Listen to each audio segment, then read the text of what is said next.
Assalamualaikum warahmatullahi wabarakatuh. Bagaimana kabarnya anak-anak? Semoga Allah senantiasa menjaga kita semuanya. Baik anak-anak, ini adalah pertemuan terakhir di semester 1. Kita akan membahas tentang beriman kepada kitab-kitab Allah. Sebelum kita membahas lebih detail tentang pembahasan hari ini, Ustadz ingin memberikan sebuah ilustrasi terlebih dahulu. Baik anak-anak, di layar sudah tampak beberapa manual book ya, atau ada yang menyebutnya ini sebagai guidance book, guide book. Apa sih Ustadz manual book itu? Jadi anak-anak, ternyata teknologi hari ini ketika misalkan manusia membuat sebuah alat yang dia itu alat tergolong alat yang rumit ya, maka manusia akan membuat yang namanya buku petunjuk. Ya, jadi terlihat di bagian pertama ini adalah contoh buku petunjuk penggunaan kamera. Jadi di sini nanti isinya itu tentang bagaimana cara mengoperasikan kamera. Kemudian di bagian kedua terlihat ini adalah buku petunjuk penggunaan HP merek Oppo ya. Ustaz tidak lagi sedang promosi Oppo ya, tapi nggak apa-apa lah ya. Kemudian di sebelah sampingnya ini terlihat ini adalah bagaimana buku petunjuk penggunaan mobil. Jadi kalau kamu beli mobil, itu nanti akan ada namanya buku petunjuk. Dan sebelah sini ini buku petunjuk penggunaan mesin cuci. Jadi kalau kalian beli mesin cuci, pasti akan dapat namanya buku petunjuk penggunaan mesin cuci. Hampir di semua alat-alat yang kompleks, manusia akan kemudian melengkapi alatnya itu dengan sebuah buku petunjuk. Pertanyaannya adalah, apa tujuan manusia membuat manual book atau buku petunjuk itu? Betul. Jadi tujuan dibuatnya manual book atau buku petunjuk itu yaitu sebagai sebagai sarana agar manusia itu mampu menggunakan alatnya itu dengan baik dan agar alatnya itu mampu awet ya, tidak mudah rusak. Maka itu adalah sebuah ilustrasi bahwa manusia saja ketika menciptakan sebuah alat yang kompleks, maka manusia membuat buku petunjuk agar alat itu tidak mudah rusak. Begitu juga dengan Allah SWT. Allah menciptakan manusia dengan begitu sangat kompleksnya, mulai dari akalnya, organnya, dan subhanallah dan bagian-bagian yang lain. Tentu Allah akan kemudian juga membuat manual book, guide book, buku petunjuk, agar kemudian manusia ini mampu melangkah di jalan yang benar, tidak mudah rusak. Ilustrasinya sangat-sangat masuk akal. Jadi kenapa kemudian Allah menurunkan kitab-kitabnya? Sekali lagi itu adalah sebagai buku petunjuk. Dalam bahasa Arab disebutkan sebagai hudan ya. Agar kemudian manusia tidak tersesat, agar manusia ini baik, agar manusia ini selamat, tidak mudah rusak. Baik, sebelum kita bab berikutnya, kita akan membahas tentang isi ajaran yang ada di dalam kitab-kitab Allah SWT.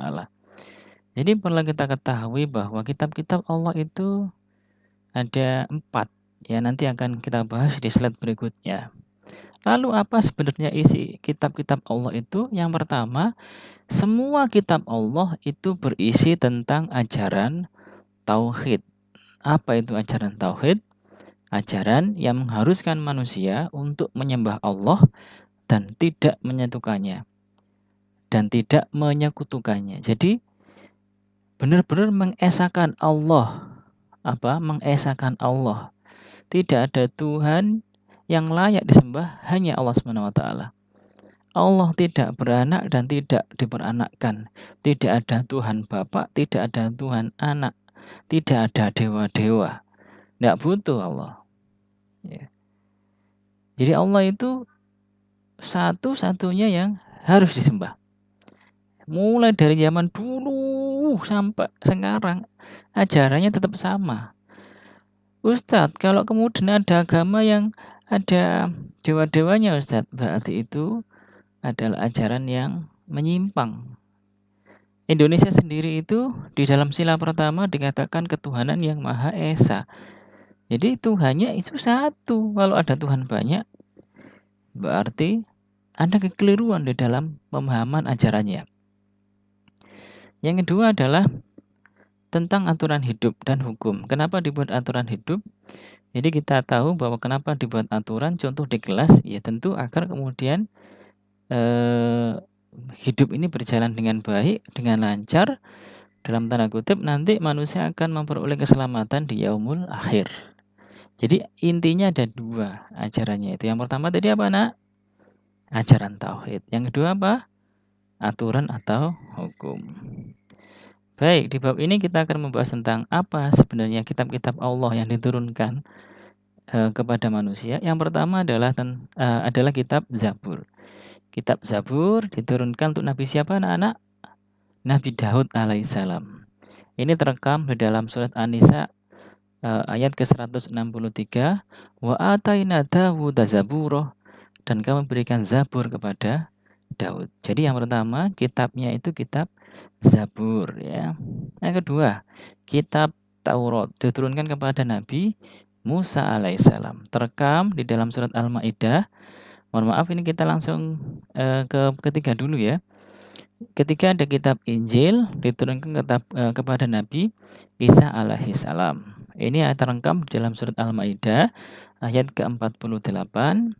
Wa qafaina ala asarihim bi Isa bin Maryam musaddiqan lima baina yadayhi minat Taurah wa atainahul Injil.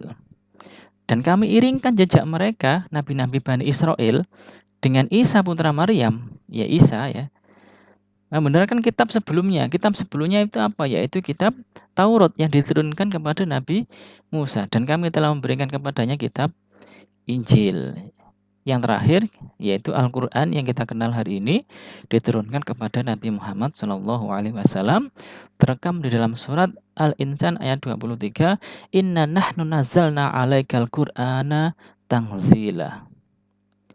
Ya, jadi Al-Quran itu sesungguhnya diturunkan secara berangsur-angsur. Ustadz, loh, lalu sebenarnya berarti contoh Injil itu diturunkan ke orang Kristen. Itu gimana, Ustadz? Bukan. Injil itu diturunkan untuk orang Islam. Jadi ada pemahaman yang salah. Lah yang dipegang oleh orang Nasrani itu apa? Itu Injil yang sudah dibuat oleh manusia. Injil yang tidak murni lagi. Karena isinya Injil sekali lagi ya mengesahkan Allah. Ujung-ujungnya juga mengesahkan Allah.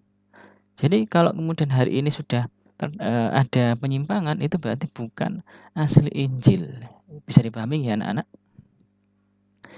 Kemudian berikutnya adalah hal-hal yang perlu kita imani dari Al-Quran. Sekarang kita spesifik membahas kitab kita yaitu kitab Al-Quran. Kalau tadi kita pembahasan kitab secara umum. Yang pertama yang harus kita pahami bahwa Al-Quran itu kalamullah. Mohon maaf itu ada kesalahan tulis ya. Kalamullah. Kalam itu perkataan.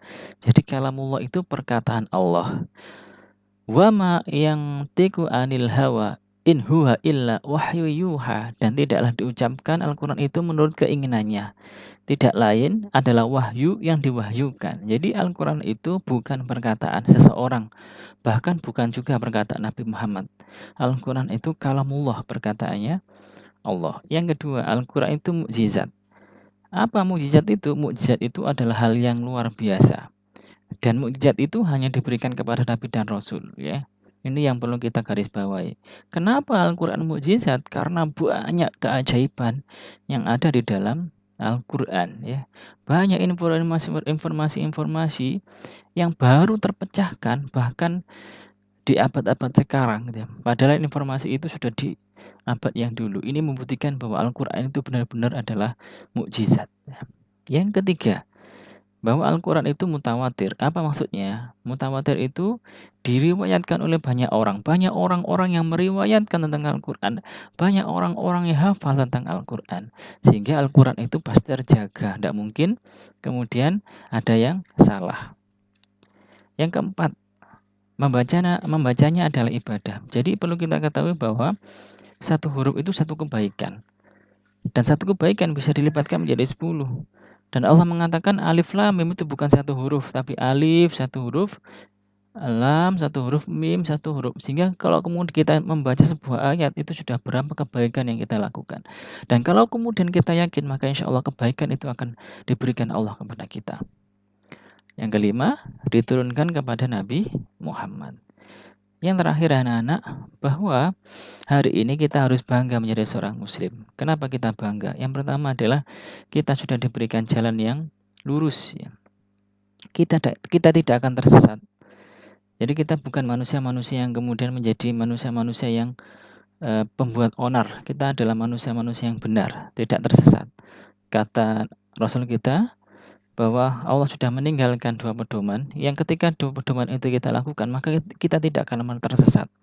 Apa pedoman itu? Yang pertama adalah Al-Quran, yang kedua adalah As-Sunnah. Yang kedua, kita itu memiliki tujuan yang jelas. Jadi kalau yang lain mungkin tidak jelas tujuannya, kita jelas, yaitu surga. Maka kemudian kita harus benar-benar berjuang untuk kemudian menggapai surga. Yang lain tidak jelas ya. Yang lain itu ada yang kemudian hidup mati reinkarnasi. Ada yang meyakini mati ya sudah mati menjadi materi kembali. Itu kita tujuannya sudah jelas.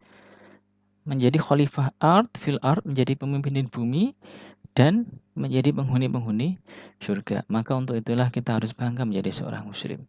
Baik anak-anak, demikian yang bisa saya terangkan ya tentang beriman kepada kitab-kitab Allah. Semoga dengan ini semakin meyakinkan kita agar kemudian kita semakin bangga menjadi seorang muslim. Akhirul kalam, assalamualaikum warahmatullahi wabarakatuh.